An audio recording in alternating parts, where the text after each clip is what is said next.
જય રત્ના બાપા, સીતારામ બધા મિત્રોને. ચાલો મિત્રો, આપ સૌનું સ્વાગત છે રત્ના બાપા ઓર્ગેનિક ફાર્મિંગમાં. તો આજે જે મેં ગલગોટાનું વાવેતર કર્યું હતું તેને આશરે 1.5 માસ જેવો સમય થઈ ગયો છે. એકવાર તો આપણે એને બ્લેક અમૃત રક્ષામૃતનો પોટ મારી દીધો હતો. તો આજે ફરી પાછું 15-20 દિવસ થઈ ગયા છે.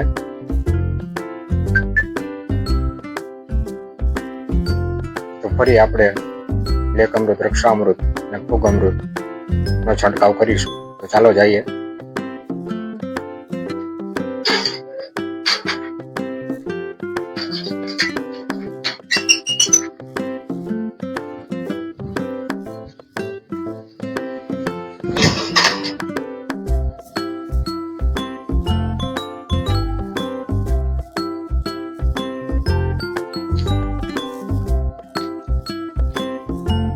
આ છે મિત્રો, બાજુમાં કેનાલ નીકળે છે રોડ પાસે. મેન જે આપણે બગસરા હાઈવે છે, એટલે કે જેતપુરથી જ આપણે રોડે ચડીએ અને ત્યારબાદ આપણે પોલીસ કુટેરા જઈએ. ત્યાં વચમાં જ એક કેનાલ આવે છે. તે કેનાલેથી જ જમણી સાઈડમાં આથમણી બાજુ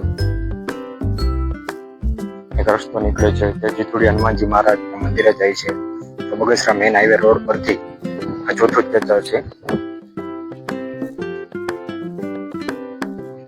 આ રોડ ઉપર જમણી બાજુ મંદિર વાળું એક જ ખેતર છે.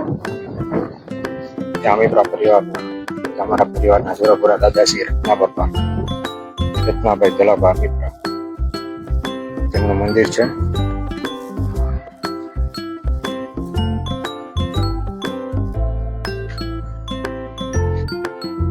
ચાલો હવે આપણે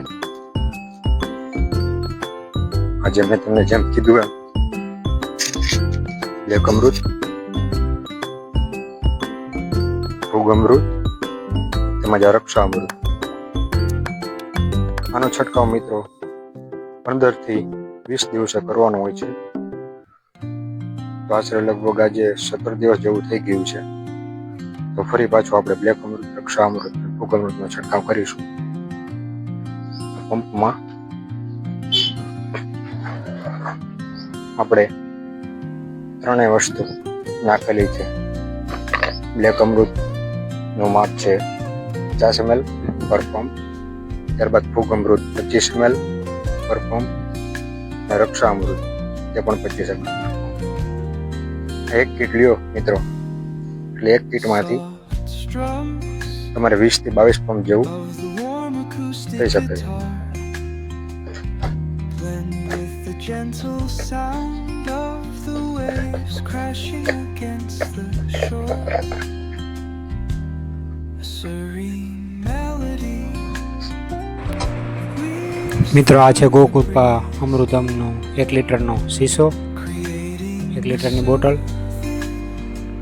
તેમાં ઉપર આપણે એક હોલ પણ કરેલો છે, જેને લીધે બેક્ટેરિયાને શ્વસન ક્રિયામાં તકલીફ ન પડે તેના માટે. ત્યારબાદ આપ જે આ 200 લીટરના બેરલ જોઈ શકો છો, તેમાં આપણે પહેલાં આમ તો જીવામૃતને એવું બનાવતા હતા, જેમાં જીવામૃતમાં 10 કિલો ગાયનું છાણ, ત્યારબાદ 10 લીટર ગૌમૂત્ર, ત્યારબાદ દેશી ગાયની છાશ,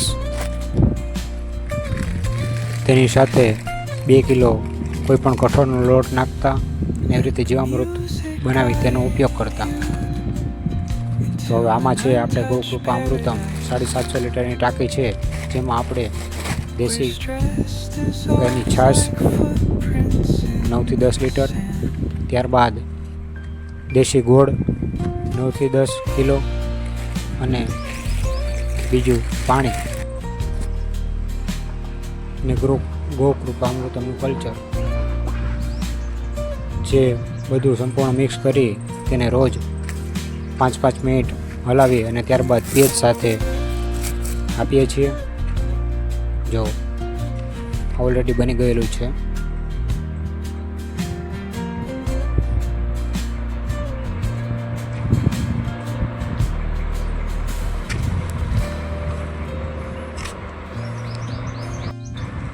તો ચાલો મિત્રો, ફરી મળીશું એક નવા વિડીયો સાથે. સૌને સીતારામ. ભારત માતા કી જય. વંદે ગો માતરમ. જય જવાન, જય કિસાન, જય વિજ્ઞાન.